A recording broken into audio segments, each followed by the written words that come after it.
아멘. 고백합시다. 깨어 있으라. 이 36절 말씀 보니까 항상 기도하며 깨어 있으라 라고 말씀합니다. 깨어 있는 방법이 잠 안 자고 있는 그런 의미가 아니라, 깨어 있다는 얘기는 내가 뭔가 말하고 있다, 뭔가 소통하고 있다 라는 것을 보여줌으로써 깨어 있구나. 근데 소통을 하되 누구와 소통을 해요? 예수님과 소통을 하므로, 근데 그 소통의 방법이 기도다라는 것이죠. 그래서 소통함으로 깨어 있으라. 여러분, 21장 전체가 종말에 대한 그런 말씀의 메시지를 나타내고 있습니다. 성전이 무너질 것이고 아이비엔 자들과 아이들에게는 엄청난 재앙이 더욱더 크게 임할 것이고, 이런 막 환란, 예루살렘의 멸망을 당하여서 이런 얘기들을 막 하고 이후에서 뭐라고 말씀하세요? 비유를 들어 말씀하시되 무화과 나무와 모든 나무를 보라. 무화과 나무라는 것은 일반적으로 이스라엘 백성들을 비유적으로 표현할 때 무화과 나무 또는 포도나무 또는 감람나무 이런 식으로 표현하죠. 그러니까 감람나무나 포도나무나 무화과 나무는 전부 다 열매를 맺는 나무들이죠. 그러니까 열매를 맺지 아니하는 나무마다 가지마다 잘려 버려온다 라는 요한복음 15장의 말씀처럼, 농부가 과원치기가 과수원에 과일나무를 심는 까닭은 그냥 쳐다보고 좋구나 이래서 심는 경우는 거의 없죠. 과목을 심는 이유는 과일을 얻기 위함이다 라는 얘기입니다. 우리 주님이 우리를 포도나무로 비유를 하시면서 예수님은 참 포도나무고 우리는 그의 가지고 이렇게 말씀하고 있는데요, 결국 포도 열매라는 것은 가지에 열리게 되죠. 그러니까 가지의 존재 목적은 열매를 맺는 건데, 근데 열매는 저절로 열매를 맺을 수 없는 것 같다. 왜 절로 열매를 못 맺어? 그럼 어떻게 맺는가? 원 기둥에 잘 붙어 있으면 가지는 절로 가시를 맺는다 라는 얘기인데, 그러면 날마다 우리가 예수님께 잘 붙어 있는가를 점검해 보아야 되겠죠. 예수님을 우리가 영접하는 순간 물론 성령님이 우리 안에 와 계시고, 우리가 주님 안에 주님이 내 안에, 계시록 3장 20절 말씀처럼 볼지어다 내가 문 밖에 서서 두드리노니 누구든지 내 음성을 듣고 문을 열면 내가 그에게로 들어가 그로 더불어 먹고 그는 나로 더불어 먹으리라. 즉 동거하며 연합하는 삶을 살게 됩니다. 우리는 한 지붕 두 가족이라는 말을 가끔 합니다. 아무리 한 지붕 안에 살아도 가족들이 서로 소통하고 이러면 한 가족이 될 수가 있겠죠. 근데 한 지붕 안에서 두 가족은 각 방을 쓴다는 얘기죠. 그런 것처럼 우리 주님이 우리 안에 와 계셔도, 우리를 성전 삼고 계셔도 우리 안에 계신 그 성령 하나님 예수님의 영과 소통을 하지 않는다면 그것은 마치 한 지붕 두 가족과 같을 수밖에 없고 열매 맺는 삶이 쉽지 어려울 수 있다. 자, 이와 같은 주님의 말씀을 기억하면서 비유로 이르시되 무화과 나무와 모든 나무를 보라. 무화과 나무는 유대인들을 상징한다 그러면 모든 나무는 이방인들을 상징한다라고 볼 수가 있습니다. 그러면 어때요? 나무들을 보면서 야, 나무가 물이 올랐네? 나무가 지금 싹이 날라고 그래. 곧 펴겠어. 우리처럼 나무를 보면서 어떻습니까? 지금 벌써 단풍이 드네. 저 노래지는 것 봐. 저 알록달록해지는 것 봐. 이제 가을이 절정에 이르는 것 같아. 우리는 나무들의 색깔을 보면서 이처럼 계절을 알아볼 수가 있죠. 그러면서 싹이 나면 너희가 보고 여름이 가까운 줄을 자연히 아나니. 그렇죠. 자연이 압니다. 이제 곧 가을이겠다. 이제 곧 겨울이겠다. 낙엽이 우수수 떨어지면서 나무들이 전부 다 알몸이 되면 이제 겨울이구나 라는 것을 실감하게 되죠. 우리는 이와 같이 자연 만물을 바라보면서 어때요? 계절의 상태를 우리가 훤히 알 수 있다. 그런데 예수님께서 이와 같은 말씀을 하신 이유는 뭐냐? 계절의 흐름을 파악하라라고 하신 말씀이 아니라 31절에 이와 같이 너희가 이런 일이 일어나는 것을 보거든 하나님은 나라가 가까이 온 줄을 알아라. 계절의 흐름은 나무의 변화를 통하여서 계절의 흐름을 알 수 있는 것처럼 이와 같이 너희가 이런 일이 일어나는 것, 이런 일이라는 것은 뭐겠습니까? 예루살렘의 멸망과 여러 가지 환난과 시련과 이런 일들이 일어나는 것을 보거든 이 말이죠. 하나님의 나라가 가까이 온 줄을 알라라는 얘기입니다. 한마디 말하면 따라합시다. 시대의 징조를 분별하라. 그러니까 시대의 징조를 분별할 수 있어야 된다라는 말씀입니다. 시대의 징조. 우리가 흔히 그런 얘기잖아요. 아우 말세야, 세상 말세야, 이런 얘기합니다. 물론 말세라는 것은 예수님의 초림부터 재림까지 사이를 우리는 말세라고 하죠. 그래서 특별히 우리는 그 말을 또 사용합니다. 말세의 지말이야. 말세의 지말. 말세 가운데서도 끝자락에 다운 거 아니냐라고 말하는 경우가 많이 있죠. 북극의 빙하가 다 녹아서 수면이 올라가고 정말 어제는 대만에서 7.0 대진이 일어나고 이런 다양한 기근과 지진과 또 전쟁의 소식, 이런 소식들은 끊임없이 계속적으로 우리에게 들려지죠. 따라서 그 시대를 살아가는 사람들에게 있어서는 어때요? 지금이 세상 끝인가 봐 라고 느낄 수가 있는 것이죠. 예수님 시대나 오늘 이 시대나 역시 마찬가지. 오늘 우리 시대도 그렇지 않습니까? 심각한 기후 변화와 그야말로 인간들의 엄청난 죄악, 이런 걸 보면서 우리는 야, 이제 정말 주님이 오실 때가 가까워진 것 같아 라고 우리는 미루어 짐작해 볼 수 있어야 된다는 얘기입니다. 그런데 자주 말씀드린 것처럼 이런 여러 가지 어려움 현상들은 믿는 자들과 믿지 않는 자들 동일하게 다가오게 된다라고 그랬습니다. 그러나 그 결과는 전혀 다르다라고 했죠. 이처럼 이와 같은 세상의 징조 속에서 여전히 하나님께서는 어때요? 일을 하고 계신다. 일하고 계시잖아요. 일하고 계시잖아요. 일하고 있어. 그냥 하나님이 일하시면 믿는 자들을 통하여 일을 합니다. 믿는 자들, 특별히 미리 믿는 자들을 통하여 하나님이 일을 하시죠. 여러분, 성경은 시대마다 하나님께서 부르시고 연단하셔서 사용하시는 일꾼들이 있습니다. 이런 사람들을 우리는 선지자요, 제사장이요, 또는 왕으로 이렇게 부름 받았던 자들이죠. 그 중에 대표적인 사람이 우리는 어때요? 잘 아는 다윗이나 솔로몬, 그리고 때 노아 할아버지, 뭐 이렇게 모세, 그리고 특별히 또 다윗, 삼손, 또 시대마다 신약 시대 와서는 예수님의 12 제자들, 70 제자들, 이와 같이 주님은 시대마다 사람을 부르시고 그들을 연단시켜서 사용하시죠. 있는 그대로 그냥 사용하시는 것이 아니라 그 성품을 사용하시긴 하시지만 다듬어서 사용하신다라는 사실을 우리가 알 수가 있습니다. 이걸 뭐라고 하냐? 성화라고 말하죠. 우리 하나님 우리를 평생도록 사용하시는데 다듬어서 완성품을 만들어 사용하시는 것이 아니라 매 순간 과정마다 어때요?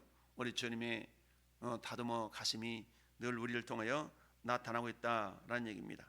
따라서 여러분, 우리 하나님 우리와 언약적 관계 속에서 하나님의 나라를 이루어 가고 있지 않습니까? 예수님이 제자들에게 기도를 가르쳐 준 내용이 뭡니까? 뜻이 하늘에서 이루어진 것 같이 땅에서도 이루어지이다. 또 뭡니까? 나라가 임하시오며. 그렇죠? 나라는 어떤 나라예요? 하나님의 나라죠. 그러니까 하나님의 나라가 이 땅 가운데 누구를 통하여? 믿는 자들을 통하여. 믿는 누구? 믿는 나를 통하여. 믿는 우리 가정을 통하여. 믿는 우리 교회를 통하여 그 일이 일어나기를 원한다 라고 말씀할 수가 있죠. 따라서 오늘 본문을 통해서 우리 주님은 첫 번째로 시대를 분별할 줄 알아야 된다라는 얘기입니다. 따라서 우리는 어때요?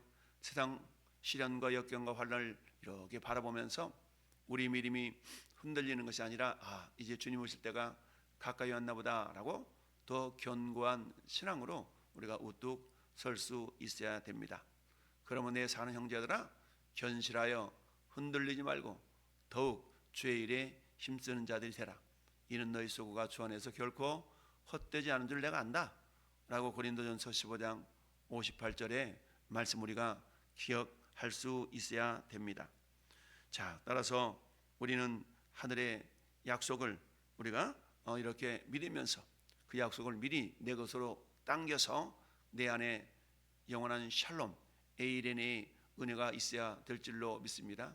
시장 바닥에서 아무리 떠들고 힘들어도, 상황이 시끄러워도 엄마 품에, 엄마 등 옆에 있는 어린아이는 때가 되면 새근새근 잠을 자는 것과 똑같이, 여러분, 세상 흔들리고 사람들은 변화해도 나는 주를 섬기리 라는 복음 찬송의 가사처럼, 세상 흔들리고 사람들은 변화해도 내 안에 주님이 있음을 믿고 저 영원한 하늘나라에 소망을 우리가 품고 뭐 할 수 있어야 돼요? 평강을 누릴 수 있어야 된다. 내가 너에게 평안을 주노니 이 평안은 세상이 주는 것과 같지 아니하다라고 주님 말씀하고 있죠. 주님이 주시는 내적인 평안함, 내적인 샬롬이 우리 모든 성도에게 임하기를 축복합니다. 두 번째로, 따라서 어떻게 된다? 우리는 따라합시다. 기도로 깨어 있어야 된다. 그래서 뭐하게? 종말을 대비할 수 있어야 됩니다. 여러분, 성경은 예수님이 도둑같이 온다, 도둑같이 온다 라고 말씀하고 있습니다. 그러나 도둑같이 온다는 것은 누구에게 해당되는 겁니까? 도둑같이 온다는 것은 깨어있지 않는 자들에게 해당이 되겠죠. 깨어있지 않는 자들에게는 어때요? 벌써 오셨어? 그 오신 거야?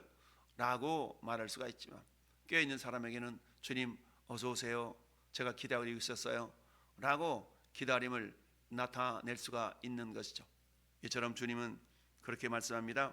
깨어있지 않으면 나타날 수 있는 현상이 34절에 너희는 스스로 조심하라. 그렇지 않으면 방탕함과 술취함과 생활의 염려로 마음이 둔하여지고 뜻밖의 그날이 덫과 같이 너희에게 임하리라 라고 말씀하고 있습니다. 여러분, 마태복음 13장에 네 가지 마음의 밭을 우리 주님이 비유적으로 말씀하고 있습니다. 그 가운데 돌짝과 같은 밭, 가시덩굴과 같은 밭, 그리고 길가와 같은 밭, 이는 씨가 심겨져도 열매를 맺지 못한다 라고 말씀하죠. 오직 좋은 땅에 뿌려진 것만이 30배, 60배, 100배의 결실을 맺는다 라고 성경은 말씀하죠. 특별히 누가복음 8장 15절에는 좋은 땅에 뿌려졌다는 것은 말씀을 듣고 지키어 인내로 결실하는 자니라 라고 말씀합니다. 여러분, 인내라는 요소가 반드시 결실하는 자에게는 필요하다라는 얘기죠. 내가 이렇게까지 했는데 왜 응답이 없는 거지? 내가 저렇게까지 했는데 왜 응답이 없는 거지? 분명한 것은 하나님의 때가 있다라는 얘기죠. 하나님의 카이로스의 때가 있다. 그 때까지 우리가 뭐 해야 된다는 얘기요? 인내, 오래 참을 수 있어야 되죠. 인내와 오래 참음은 내 능력이 아니라 성령께서 부어주시는 능력이죠. 그래서 오직 성령의 열매는 사랑과 희락과 화평과 오래 참음과, 즉 인내는 내 힘으로 길러지는 것이 아니라, 그래서 인내라는 것은 영적인 근육을 강화시키는 기간이다. 여러분, 보디빌더 대회를 나가기 위해서는 선수들이 그 대회가 열리기까지 부지런히 근육을 강화시키는 훈련을 하는 것 아니겠습니까? 마찬가지로 우리가 인내라는 것은 마치 보디빌더들이 근육을 강화시키는 것처럼 우리는 영적인 근육을 강화시키는 기간이 인내 기간이다 라고 말할 수 있습니다. 인내하면서 깨어 있으라. 어떻게? 항상 기도하며 깨어 있으라. 이 모습을 데살로니가전서 4장에서는 쉬지 말고 기도하라 라는 말씀으로 우리에게 교훈을 주고 있습니다. 방탕함과 술취함과 생활의 염려, 여러분, 이처럼 염려, 생활의 염려, 방탕함, 이런 것들 때문에 결국 열매 맺지 못하는 그런 삶을 살아갈 수밖에 없게 되죠. 그러니까 그런 일이 있지 않도록 뭐하라? 깨어서 기도하고 깨어서 있으라라고 말씀하고 있습니다. 주님 마지막 날 이르는 환난과 재림의 모습들은 어때요? 온 지구상에 거하는 모든 사람에게 임한다라는 얘기입니다. 아니, 여기는 동쪽인데 저 지구 반대편에 있는 사람들이 어떻게 할 수가 있어? 여러분, 지구를 지으신 하나님이, 전능자의 능력이, 그런 것은 어때요? 우리의 지식과 지혜 밖에서 역사하시는 하나님의 능력을 우리가 제한할 수는 없겠죠. 주님의 재림하심은 온 세상이 다 알 수 있다라고 성경은 말씀하고 있습니다. 이러므로 너희는 장차올 이 모든 일을 능히 피하고, 이 모든 일은 나타난 재앙들이죠. 그래서 재앙과 환난은 믿는 자들에게는 구원의 기회요, 주님의 재림을 소망하는 소망이지만 믿지 않는 자들에게는 어떤 모습으로 환난과 역경의 모습으로 임하게 된다. 따라서 어때요? 능히 피하고 인자 앞에 서도록. 여러분, 우리 모든 사람들은 다 주님의 심판대 앞에 서게 됩니다. 한번 죽는 것은 사람에게 정해진 것이요, 그 후에는 심판이 있으리니 라고 말씀합니다. 여러분 모두가 다 죽어서 가든 살아서 가든 우리는 주님의 심판대 앞에 가게 되는데요, 그때는 어떻습니까? 우리의 삶을 평가할 날이 반드시 있다. 그래서 믿는 자들에게서는 영생의 부활로, 믿지 않는 자들에게는 심판의 부활로 나아간다 라고 말씀하고 있지요. 그래서 인자 앞에 서도록, 주님 앞에 섰을 때에 자주 말씀드리는 것처럼, 자 잘하였도다 착하고 충성된 종아, 네가 작은 일에 충성하였음에 많은 것을 내게 더하리니 네가 주인의 즐거움을 참여할지어다 라고 말씀하고 있습니다. 우리 예수님은 유대인들을 책망하시면서 앞선 12장에서도 그렇게 말씀하고 있죠. 너희가 구름이 서쪽에서 아이는 것을 보면 말하기를 소나기가 오리니 하니 과연 그러하고, 남풍이 부는 것을 보면 말하기를 심히 더우리라 하니 과연 그러하니라. 그러면서 외식하는 자들아, 너희가 천지의 기상은 분갈한 줄 알면서 어찌 이 시대는 분갈하지 못하느냐 라고 말씀하고 있습니다. 시대를 분별하며 또한 어때요? 우리가 깨어서 어떤 환난, 역경, 시련이 있다 할지라도 여러분 준비하는 성도라야만이 마지막 때에 심판대 앞에서 두려움에 떠는 자가 아니라 기쁨과 즐거움으로 주님을 맞이할 수가 있다는 사실, 우리는 마태복음 25장의 10처녀의 비유를 잘 알고 있습니다. 그 가운데 슬기로운 5처녀, 미련한 5처녀, 이처럼 절반으로 나누어지는 것을 보게 됩니다. 누구나 종말이 있다는 것을 안다는 얘기죠. 그러나 진정으로 그때가 어느 때인지 모르지만 항상 스탠바이, 그날이 언제 오든지 믿음으로 달려나갈 수 있는 그런 믿음의 사람들이 반드시 필요하다. 그래서 주님이 말씀합니다. 인자가 오는 날 그때 믿는 자들을 보겠느냐, 믿음 있는 자들을 보겠느냐. 아직까지도 안 왔는데 먼저 오려고 2000년 동안 온다고 그랬는데 안 왔잖아. 마치 양치기 소년의 거짓말처럼 우리는 그렇게 여기는 경우가 많죠. 그러나 그럼에도 불구하고 주께는 하루가 1000년 같고 1000년이 하루 같다는 사실을 너희가 잊지 말아라 라고 말씀하고 있습니다. 왜 이처럼 주님이 더디어 오시는 것처럼 느껴질까요? 베드로후서의 말씀 보니까 이는 아무도 멸망하지 아니하고 모두가 다 구원받기를 원하시는 주님의 자비하심 때문이다 라고 말씀하고 있습니다. 오늘 하루 이제 주님이 깨어있으라 말씀하시면서 37절에 예수께서 낮에는 성전에서 가르치시고 밤에는 나가 감람원이라 하는 산에 쉬시니, 그래서 21장까지를 감람산 강화라는 말로도 이야기합니다. 그러면서 38절에는 모든 백성이 그 말씀을 들으려고 이른 아침에 성전에 나가니라. 여러분 말씀을 사모하는 심령을 우리처럼 시편에 보니까 저가 사모하는 심령을 만족시키시고 주린 영혼에게 좋은 것으로 채워준다 라고 말씀하고 있습니다.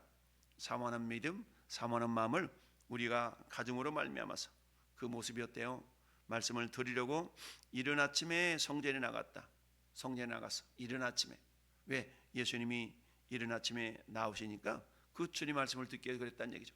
이런 사람들은 어떤 사람들이에요? 말세에 준비되어 있는 자, 어떤 말세가 임하면 날지라도 하늘을 소망 삼고 기쁨으로 주님 앞에 나갈 수 있는 자, 이런 자인 줄 믿습니다. 2025년 마지막 새벽을 우리가 주 앞에 올려드리면서 이와 같이 깨어 있어서 언제든 주님 오신다 할지라도 기쁨으로 주님을 배웁고 맞이할 수 있는 우리 모든 성도들이 될 수 있기를 예수님의 이름으로 축원합니다. 아멘.